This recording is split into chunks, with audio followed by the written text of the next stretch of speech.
मित्रों नमस्कार। भारत माता की जय, वंदे मातरम, जय श्री राम। मित्रों मैं दिलीप पांडे, स्वागत है आपका मेरे YouTube चैनल में। मित्रों सबसे पहले तो मेरा आपसे निवेदन है कि आप ज़रूर हमारे इस वीडियो को लाइक कीजिए, हमारे इस चैनल को सब्सक्राइब कीजिए अगर आप पहली बार आए हैं तो।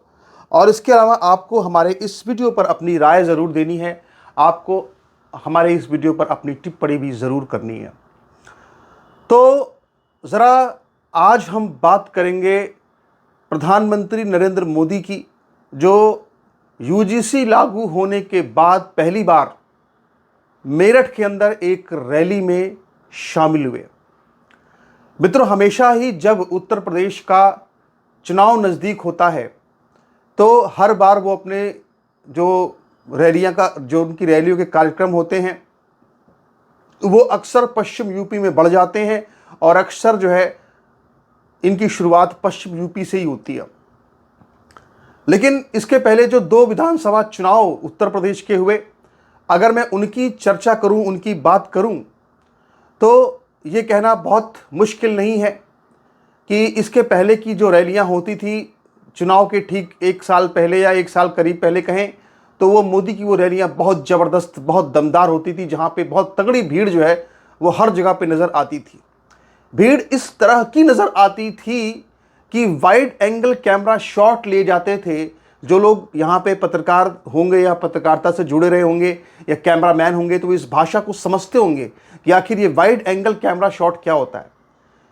ये जो शॉट होता है इसमें मतलब कि थोड़ा ऊंचाई से, आसमान से कैमरे को घुमाया जाता है और कैमरा जो है वो दूर तक देख करके बताता है कि भाई देखिए कितनी अथाह भीड़ जुटी हुई है कार्यक्रम में।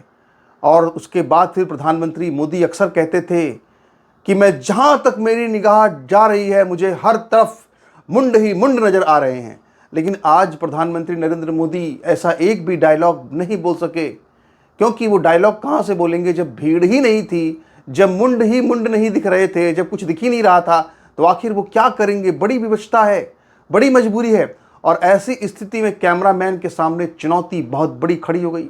आखिर वो क्या दिखाए, आखिर वो जनता को क्या बताए कि भैया प्रधानमंत्री मोदी की रैली में कितने लोग उमड़े हैं। तो उनके पास गिने चुने मुश्किल से 2 शॉट्स थे और वो दोनों शॉट जो है वो मैं आपको इस वक्त अपने इस स्क्रीन पर दिखा भी रहा हूं शेयर करके, जहां पे आप देख सकते हैं कि जो कैमरा था उसको बहुत टाइट रखा गया है, यानी कैमरे की जो दृश्यता है उसकी दूरी को बहुत छोटा रखा गया है, क्योंकि जो उसके पार जो दृश्यता थी वहां पर तो कुछ था ही नहीं, वहां पर तो कुछ भीड़ ही नहीं थी। तो ज्यादातर शॉट जो बनाए गए रैली के वो टाइट कैमरा शॉट थे, यानी भीड़ नहीं थी तो कहां से दिखाएंगे, खाली कुर्सियां दिखाएंगे, क्या दिखाएंगे, इसलिए बहुत छोटे छोटे शॉट रखे गए, बिल्कुल जरा जरा से। और उसमें आपको कितनी भीड़ नजर आ रही है, मुश्किल से मुश्किल 5 से 6 हज़ार लोग जो है वो मेरठ की रैली में, प्रधानमंत्री मोदी की रैली में नजर आए। और इसके अलावा एक आध शॉट ऐसे बनाए गए, ज्यादातर जो कैमरा था या तो प्रधानमंत्री मोदी पर था या मंच पर बैठे नेताओं पर था। कहीं पर कोई उत्साह नहीं, कहीं पर कोई भीड़ नहीं, भीड़ के अंदर से उठ रहा कोई शोर नहीं। यानी पहले वही जो बावन ठाकुर के लड़के जो जाकर के जो है विश्व हिंदू परिषद के लड़के जो जाकर के या फिर विद्यार्थी परिषद के लड़के जो जाकर रैली के आगे बैठते थे और आगे बैठ के वहां माहौल बनाते थे, मोदी मोदी मोदी करते थे, वो सारे के सारे लड़के आज पूरी रैली से गायब नजर आए, गायब नजर आए। कहीं कोई माहौल नहीं, कहीं कोई शोर नहीं। इतनी डल, इतनी फ्लॉप, इतनी जीरो रैली जो है वो मैंने प्रधानमंत्री मोदी की पिछले लगभग 15 से 20 सालों में पहली बार देखी है, जो कि मैंने मेरठ के अंदर देखी है। इसका अगर आपको और इससे बड़ा सबूत चाहिए तो मैं आपको ले चलता हूं मेरठ की गलियों में, मैं आपको वीडियो दिखाता हूं। जरा इस वीडियो को देखिए।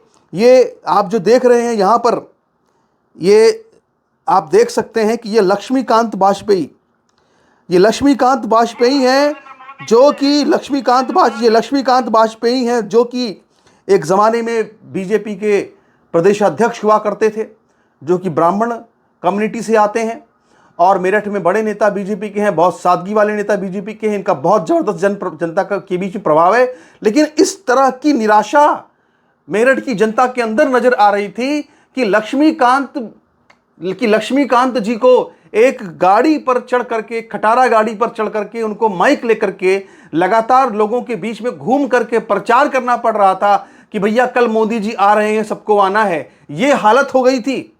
आप सोचिए, ऐसी तस्वीर आपने इससे पहले कब देखी थी उत्तर प्रदेश के अंदर, जब उत्तर प्रदेश का इतना बड़ा नेता वो मेरठ के अंदर जमीन पर उतर करके जो है वो, मतलब ये कभी होता था क्या कि प्रधानमंत्री मोदी की रैली के लिए भीड़ जुटाने के लिए लक्ष्मीकांत वाजपेयी ऐसे नेता को जो है वो खटारा गाड़ी पर बैठकर लोगों को कहना पड़े कि आपको कल आना है? आपने ऐसा कभी नहीं देखा होगा। लेकिन ऐसा पहली बार आप देख रहे हैं, जो कि आप यहां पे स्क्रीन भी इस वक्त देख रहे हैं कि उस वक्त की हो क्या रहा था। बाकायदा इसमें वीडियो है, इसमें अपील की जा रही है कि आप सब लोगों को आना है, बहुत बड़ा काम हो रहा है। मैं वीडियो क्या सुनाऊं आपको, मैं सुनाऊंगा अभी लोग चले जाएंगे, इसलिए मैं इनकी वीडियो नहीं सुनाऊंगा। लेकिन इसमें यही बात मौजूद है, हर जगह पे वीडियो वायरल है, आप चाहे तो देख सकते हैं कि इसमें किस तरह से आह्वान किया जा रहा है कि भैया आप आओ, आकर के हमारी मदद करो। लेकिन कोई आने को तैयार नहीं है, कोई जाने को तैयार नहीं है। ब्राह्मण समाज के इतने बड़े नेता को उतारा गया, तब भी ब्राह्मण समाज सनकने को बिल्कुल भी तैयार नहीं है। तो अब जरा देखिए कि क्या आपको लग रहा होगा कि प्रधानमंत्री मोदी आज बहुत दुखी हुए होंगे? क्या आपको लग रहा होगा कि आज इन सारे हालातों को देख करके प्रधानमंत्री मोदी को गुस्सा आया होगा? बिल्कुल नहीं। प्रधानमंत्री नरेंद्र मोदी आज इन स्थितियों को देखकर बहुत प्रसन्न हो रहे होंगे। वाह, ये योगी आदित्यनाथ का कांटा जो है वो हमारे रास्ते से हट जाए, किसी तरह से योगी जी के रास्ते से योगी जी का कांटा रास्ते से हट जाए। उत्तर प्रदेश में चाहे हिंदुत्व की जय हो, चाहे पराजय हो, चाहे कुछ बचे ना बचे, मगर पहले योगी हटे। तो इसलिए उनको दुख नहीं हुआ होगा, वो तो खुश हुए होंगे। बहुत बढ़िया, शानदार काम हो रहा है, शानदार काम हो रहा है, क्योंकि उनका मकसद ही यही है कि योगी हटाओ और दिल्ली के किसी नेता को आगे बढ़ाने के लिए योगी को हटाओ, यही उनका मकसद है। और इनका, आप सोच रहे होंगे, लोग कहते हैं कि साहब नहीं, अगर 2027 की लड़ाई अगर कहीं जो है वो हार गए तो 2029 में बीजेपी क्या करेगी? आपको पता ही नहीं है। नेता इतनी दूर तक देखता है जितना आप देख नहीं सकते। लीडर की जो आंख होती है वो चील की तरह से होती है, बहुत दूर तक देखता है वो। और उसकी आंख क्या देख रही पता है आपको? उसकी आंख ये देख रही है कि 2027 में चुनाव बीजेपी को हरवाना है। ये सब दिल्ली की लीडरशिप सोच रही है कि 27 में चुनाव हरवा देना है और मायावती को आने नहीं देना है, क्योंकि रावण के समर्थकों को खड़ा करके मायावती के वोट कटवाने हैं। मायावती को आने नहीं देना है, क्योंकि वो आएंगी तो 5-10 साल के लिए दुकान बीजेपी की बंद हो जाएगी, इसलिए उसको नहीं करना है। अखिलेश को लेके आना है, क्योंकि जब अखिलेश आएंगे 27 में 2 साल तक वहां पे, इसके बाद जब हिंदुओं पर कानून व्यवस्था को लेकर, तमाम चीजों को लेकर जब जिहादी अत्याचार करेंगे, तो इसके बाद हिंदू बिलबिला कर चिल्लाएगा मोदी जी बचाओ, मोदी जी बचाओ। और तब मोदी जी 29 में आएंगे, आओ मुझे वोट दो, मैं हूं, मुझे वोट दो, हिंदू हृदय सम्राट।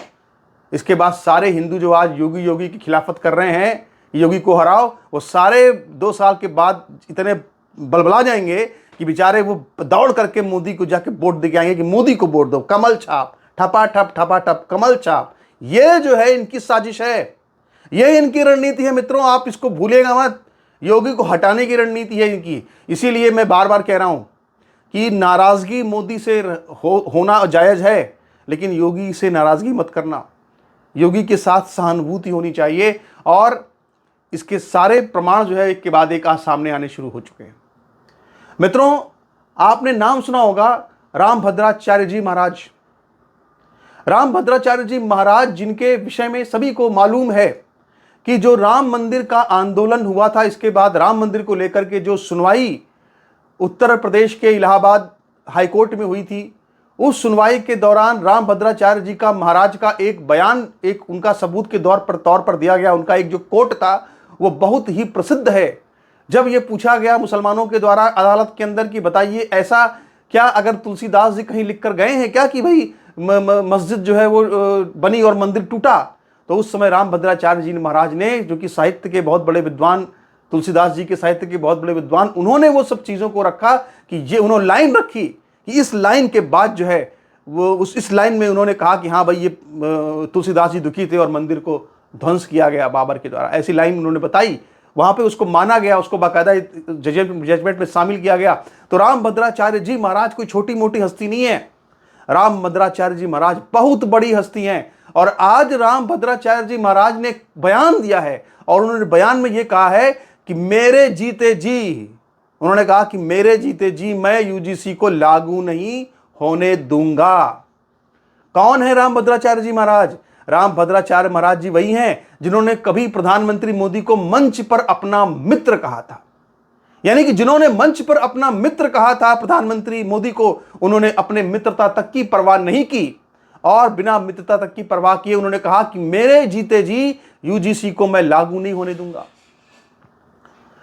आज कहां गए वो सारे के सारे लोग जो हमको कह रहे थे साहब कि हम जातिवादी हैं, हम देशद्रोही हैं, हम मोदी विरोधी हैं, हम जो है वो गलत रास्ते पे चले गए हैं। अब वो जवाब दें, क्या राम भद्राचार्य जी महाराज जो है वो मोदी विरोधी हैं? क्या राम भद्राचार्य जी महाराज जातिवादी हैं? क्या राम भद्राचार्य जी महाराज जो हिंदुत्व के विरोधी हैं, देश के खिलाफ हैं? आज जवाब दे वो सारे के सारे लोग जो आज हम पर आरोप लगा रहे हैं, क्योंकि आज तो राम भद्राचार्य महाराज जी ने भी वही बात कही है जो कि बात हम लगातार लगभग 1 महीने से पूरे देश के अंदर लगातार कह रहे हैं। वही बात तो फिर से राम भद्राचार्य महाराज जी ने कही है।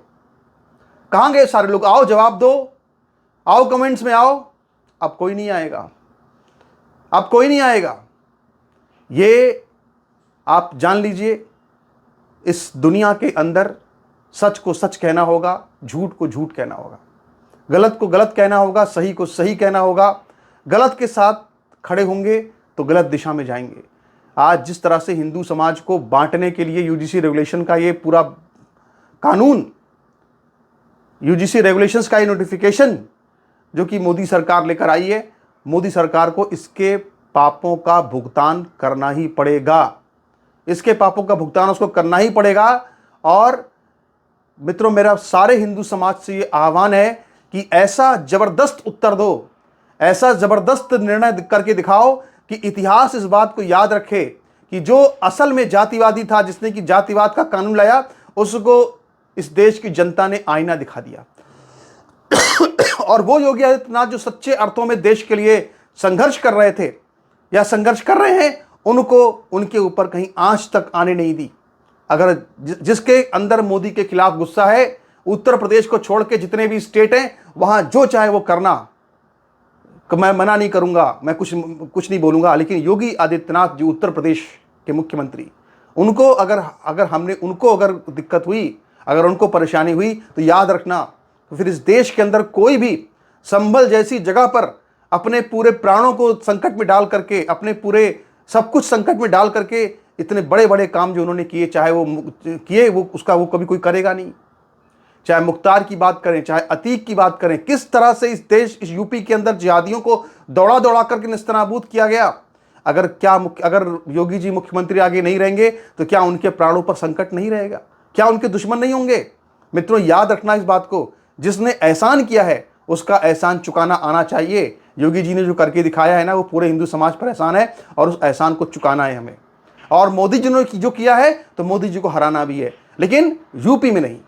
बाकी जहां जो करना है करो, पर यूपी में बिल्कुल नहीं। नमस्कार, धन्यवाद।